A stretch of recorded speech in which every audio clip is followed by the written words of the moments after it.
Finance Minister Grant Robertson is hinting he's ready to spend up after unveiling the biggest budget surplus in more than a decade. The Reserve Bank has been strongly hinting that the government should spend more to help stimulate the economy, and today's $7.5 billion surplus puts it in the position to do just that. While the National Party has spent the last 2 years attacking the government over slumping business confidence, it's now doubling down, saying Mr Robertson is sitting on a stack of money instead of spending it on taxpayers. Our political reporter Jo Moir has the story. Today's bumper surplus, up $2 billion on last year and more than double the forecast amount, is the biggest since 2008. But if it's a signal tax cuts are on the Christmas list, Grant Robertson isn't letting on. Well, those aren't decisions that come on the day of the government accounts being released. What we've seen here is that the government, I believe, has continued to invest wisely the money that we get in terms of tax. There is a lot to do. There is a lot of investment to make in our infrastructure, in our hospitals and our schools. And we believe that we've got the balance about right on this. Any decisions around tax are part of the budget process in the election for next year. What Grant Robertson is saying is the government is in a position to make, quote, record investments in health and education.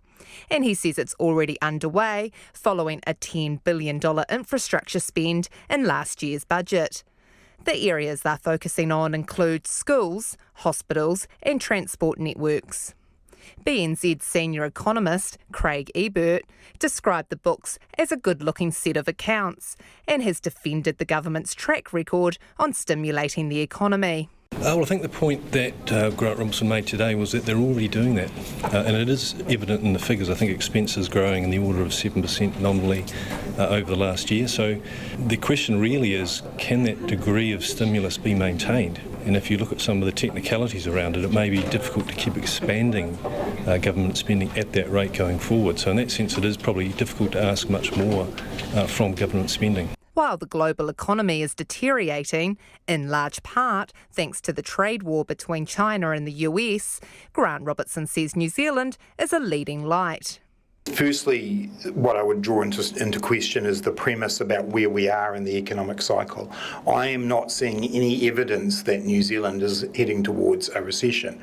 Clearly, we are in an era of lower growth rates than we have seen in the past, but the New Zealand economy is still growing. But National's economic development spokesman Todd McClay says it's simply inaccurate to suggest roads and rail are being built and health is being invested in.